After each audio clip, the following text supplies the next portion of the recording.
Bienvenidos, soy el coleccionista. Aquí, cada historia es una pesadilla, cada sombra esconde un secreto. ¿Te atreves a unirte a la colección?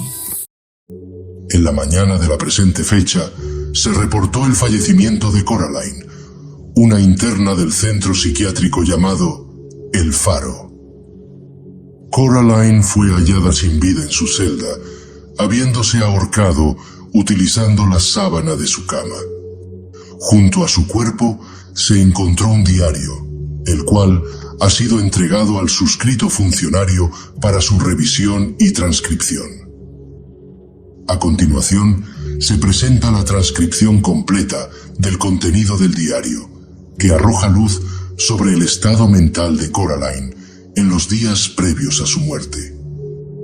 Las narraciones dejadas a continuación no tienen cabida en una mente cerrada a lo racional. Ver para creer, la frase de toda persona sin fe, seguridad y confianza. Sencillamente, una frase de una persona sin esperanza, fuera de sí mismo. Si eres alguien de esa clase, no juzgues. Únicamente te pido que solo en esta ocasión abras tu mente a lo irracional. Se recomienda absoluta discreción. Durante el año 2019, como bien sabes, inició la epidemia COVID-19. ¿Fue algo natural, planeado?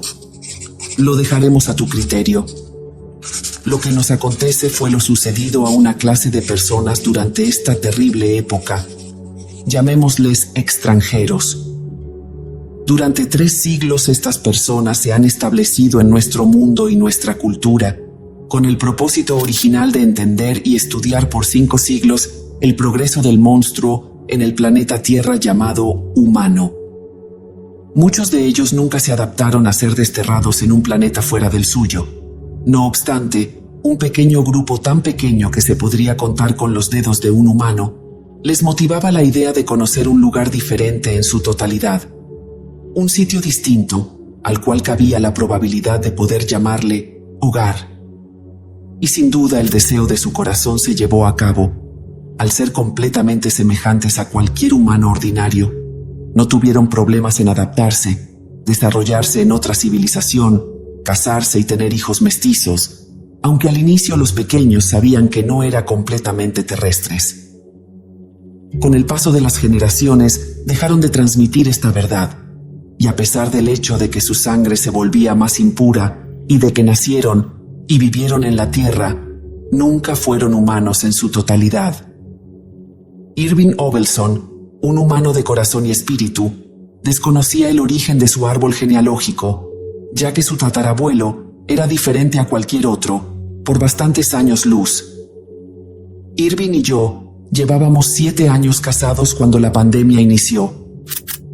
Al igual que todos, el miedo y el pánico fue nuestro dueño durante las semanas iniciales, y de la misma manera que sucedió en todas las familias de alguna u otra forma, nuestra salud mental y emocional se vio fuertemente afectada. Cada vez que salíamos a la calle, la tensión de regresar a casa con un virus, el cual podría dañar profundamente a nuestra bebé, o incluso peor, nos iba deteriorando paulatinamente. El más afectado por creces fue Irving, al trabajar en un despacho gubernamental en el cual la circulación de personas nunca cesó. Él empezó a padecer una ansiedad severa, la cual inmediatamente tratamos con psiquiatría, y aunque la ansiedad por momentos se estabilizaba, algo despertó en él.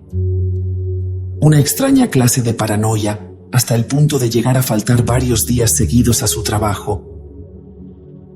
Él afirmaba que alguien o algo lo perseguía, no importa dónde estuviera, en el trayecto a su trabajo, en su mismo trabajo o incluso en su hogar. Él decía sentirse observado. Aunque el psiquiatra aumentó las dosis de los ansiolíticos, todo se estabilizaba, excepto la sensación de que lo vigilaban. Tal vez por la misma situación emocional en la que se encontraba, no le di la validez necesaria a sus palabras, y aún incluso cuando yo pretendía creerle a lo que decía, nunca daba una explicación sólida del porqué de su sentir. Gradualmente, Mi incomodidad al verlo hablando solo fue disminuyendo, aunque nunca desapareció. ¿Dónde sientes que te están observando?, pregunté. En todas partes, me decía Irving, desesperado. A eso no me refiero.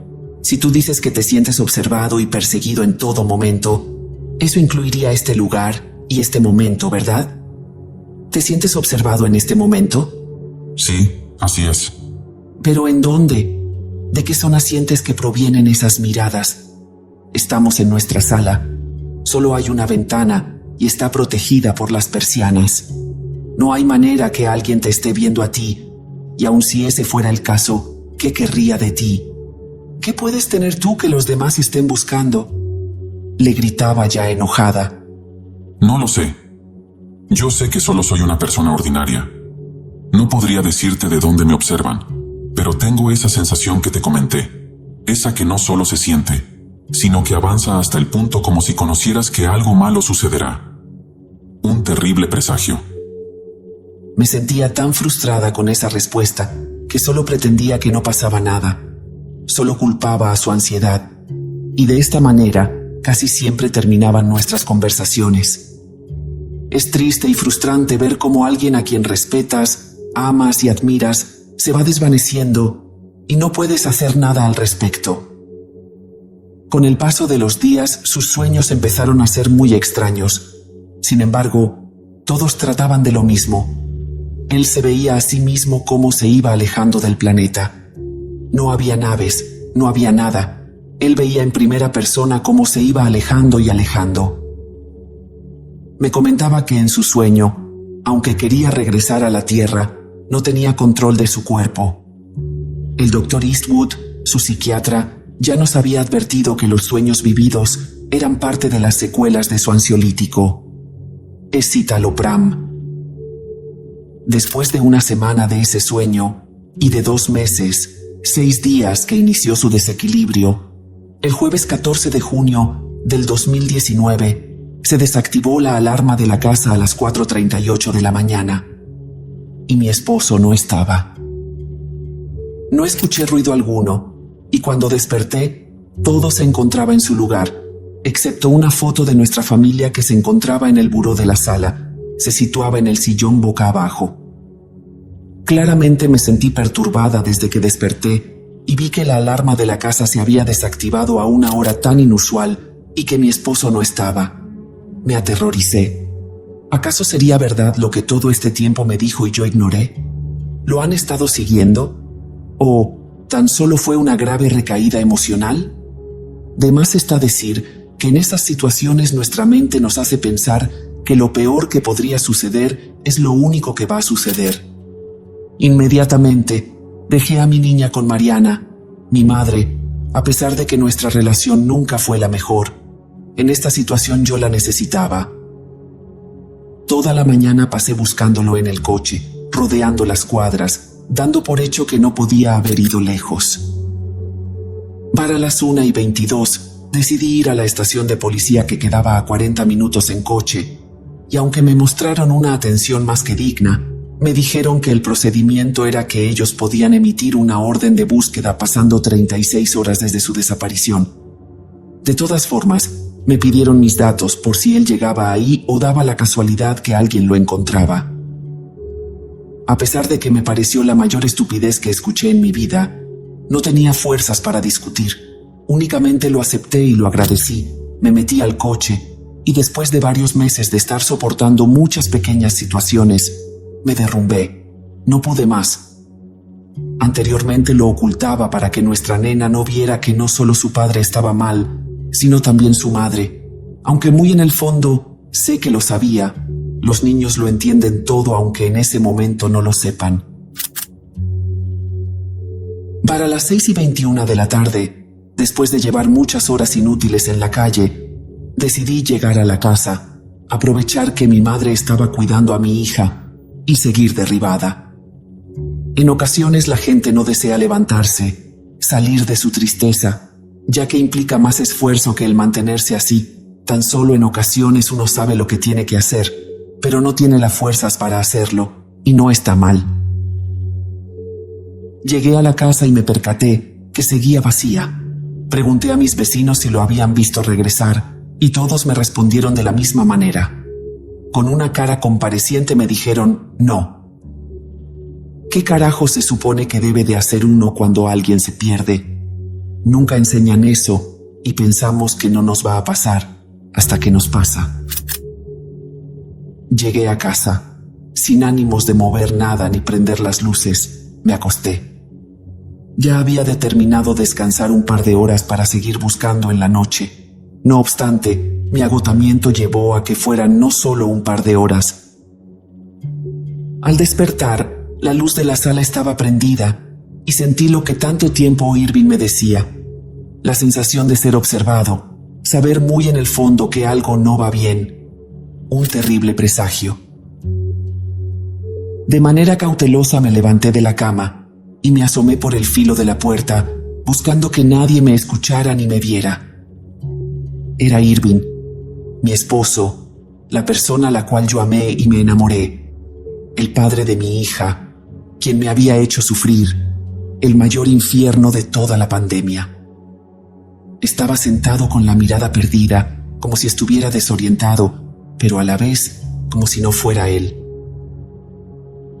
Cuando me decidí a salir y dejar de observar por el filo de la puerta, entraron dos personas con ropa de invierno, como si estuviera nevando, sin cabello, de aproximadamente 1,90 y ambos con el ojo izquierdo ciego.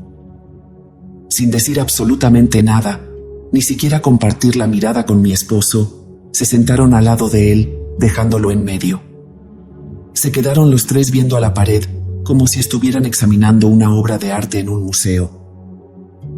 De inmediato busqué mi teléfono e intenté llamar a emergencias.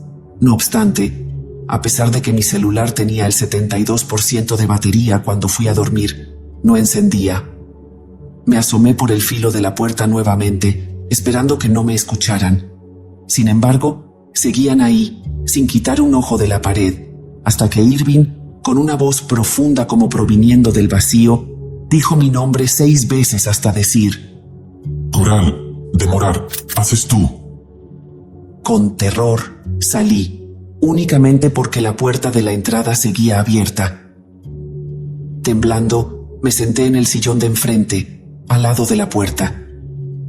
Me sentía pálida, débil, ubicada en un mal sueño, uno que inició hace meses.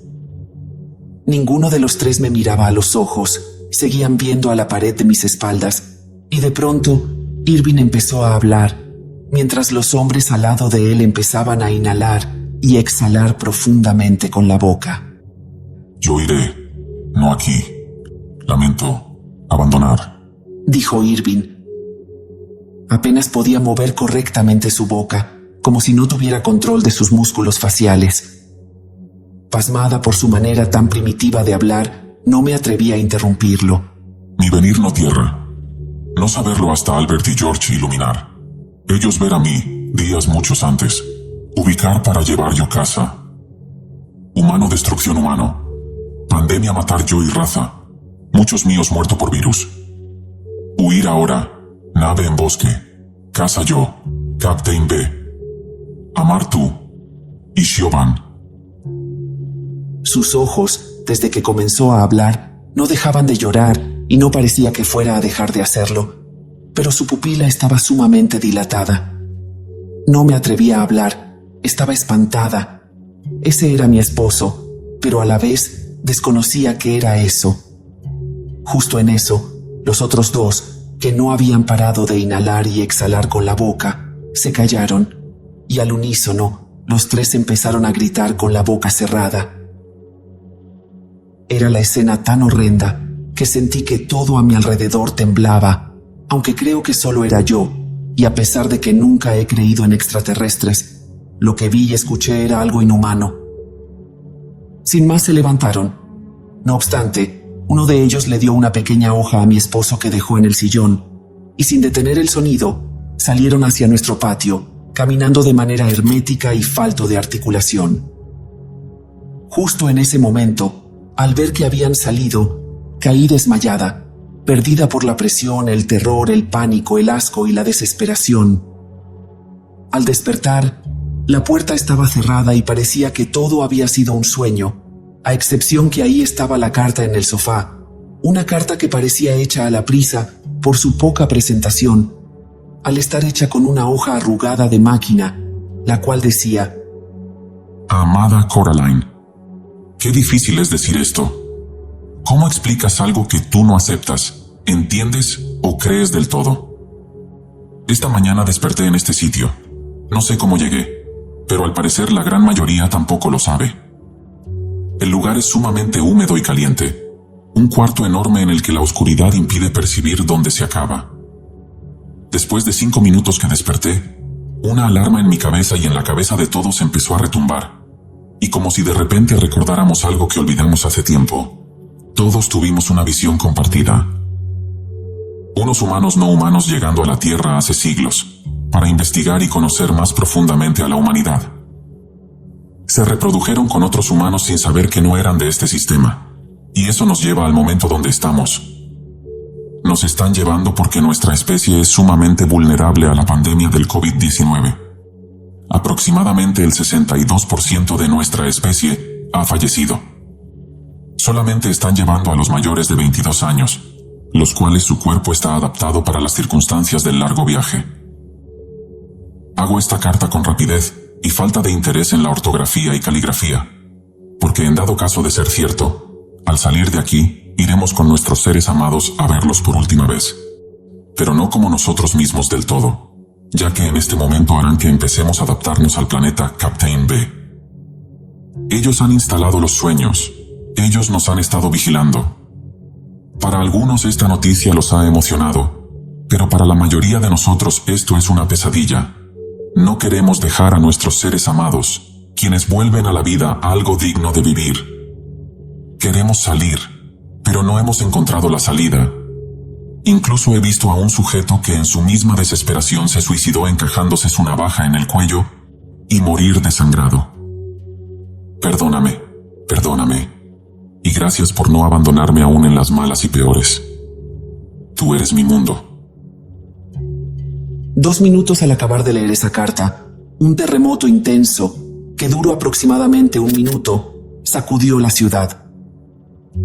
Días después se informó que a la vez se sintieron, en diferentes partes de Sudamérica, Europa y el sur de África.